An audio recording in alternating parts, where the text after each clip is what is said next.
Qorong'u cho'k g'or, tovushlar narrator.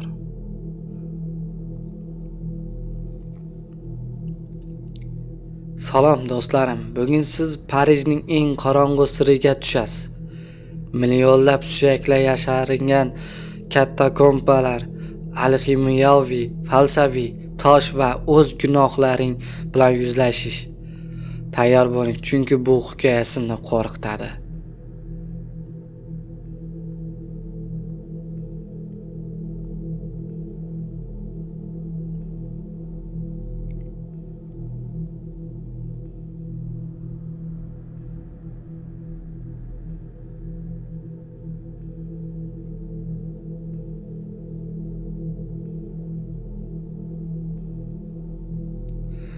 George, bu haqiqiy otam.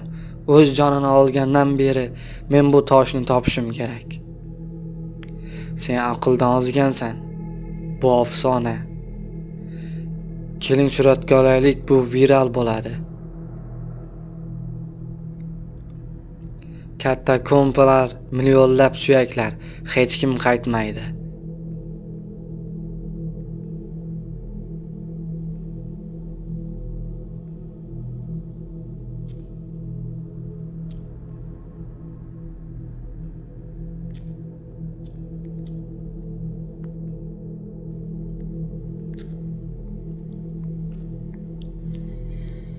Yer ostidagi haqiqat. Scarlett Marlowe yosh arxeolog va alkimiya sirlarini o'rganishga butun umrini bag'ishlagan tadqiqotchi edi. Uning asosiy maqsadi afsonaviy falsafa toshni topish. Qadimiy rivoyatlarga ko'ra bu tosh metallni oltinga aylantira oladi va har qanday jarohatni davolash kuchiga ega. Scarlettning otasi ham umrini shu sirni izlashga sarflagan, lekin u muvaffaqiyatga erisha olmagan. Otasining ishini yakunlash qizi uchun shaxsiy masalaga aylangan. Izlanishlar uni turli mamlakatlarga olib boradi. Qadimiy yozuvlar va alkimiyaviy ramzlarni tahlil qilgan Scarlett oxir-oqibat izlarni Parij katakombalariga olib keladi. Yer ostidagi bu ulkan labirint millionlab inson suyaklari bilan to'ldirilgan bo'lib, tor va chalkash yo'llardan iborat. Scarlett ishonadi. Falsafa toshi aynan shu yerda yashiringan. U ekspeditsiya uchun kichik jamoa tuzadi. Operator Benji, eski do'sti George hamda katakombalarni yaxshi biladigan Pabilon va uning sheriklari unga qo'shilishadi.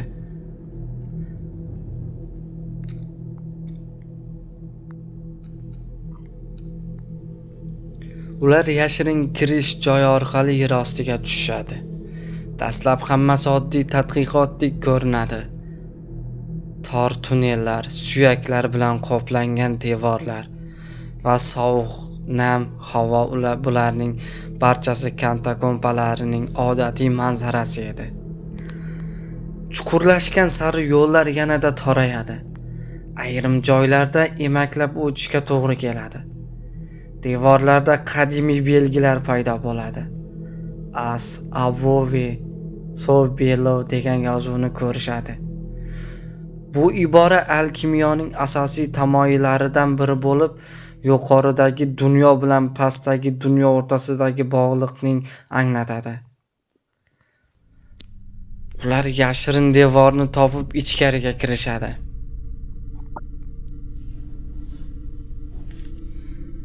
Bu joy katakombalarning xaritada yo'q qismi edi.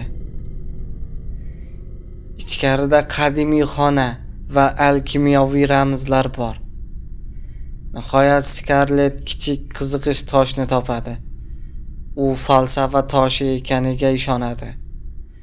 Tosh yordamida jarohatni tezda tiklash mumkinligini ko'rsatadi. Jamoa hayratda qoladi. Ammo qaytish yo'lida g'alati hodisalar boshlanadi. Oldin o'tgan yo'llari endi boshqa joyga olib chiqadi. Tunnel devorlari o'zgaradi. Ular tushgan joylariga qayta olmaydi. Telefon va aloqa vositalari ishlamay qoladi.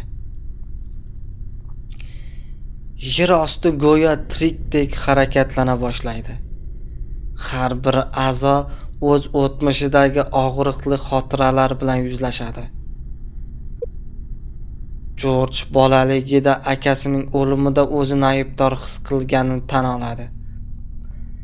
Pabilon bolaligida sodir bo'lgan yong'indan qo'rqib qochib ketganini eslaydi. Benji yopiq joylardan qo'rqishini yashira olmaydi. Katakombalar ularning ichki qo'rquvini jonlantirayotgandek tuyuladi. Ular oldida tosh darvoza paydo bo'ladi. Unda qadimiy ogohlantiruvchi yozuv bor. Scarlett Dante asaridagi do'zax tasvirlarini eslaydi. Ular tushunishadi, bu oddiy yer osti emas, balki ramziy sinov. Pastga tushgan sari bosim ortadi. Har bir qatlam ularni ruhiy jihatdan sinaydi. Eng past nuqtada Scarlett muhim haqiqatni anglaydi. Falsafa toshi tashqi buyum emas, balki insonning ichki o'zgarishli timsoli. U otasining o'limi uchun o'zini ayblab yashaganini tan oladi. Aybni qabul qilgan zahoti muhit o'zgaradi. Yo'l yana ochiladi. Ular tor tunnel orqali harakatlanib, go'yoki pastdan yuqoriga chiqishadi.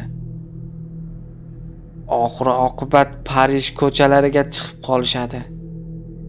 Tungi shahar hayot davom etmoqda.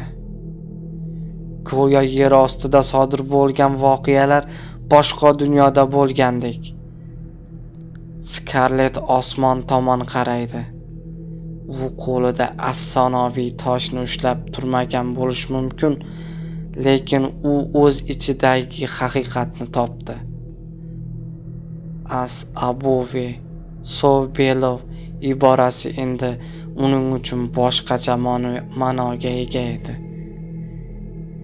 Insonning ichki dunyosi qanday bo'lsa, tashqi dunyosi ham shunday aks etadi. Ba'zan eng qorong'u joyga tushmasdan turib, yorug'likning qadriga yetib bo'lmaydi. Yer ostidagi sayohat ularni nafaqat chuqurlikka, balki o'z qalblariga ham olib tushdi. Va aynan shu yerda ular eng muhim javobni topishdi.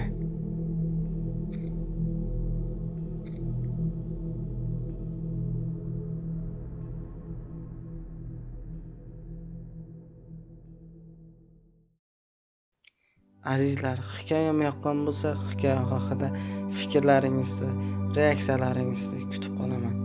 Siz bilan bloger Bekzod Beknur bo'ldi. Keyingi hikoyalarimizda ko'rishguncha o'zingizni ehtiyot qiling. Hammangizga rahmat.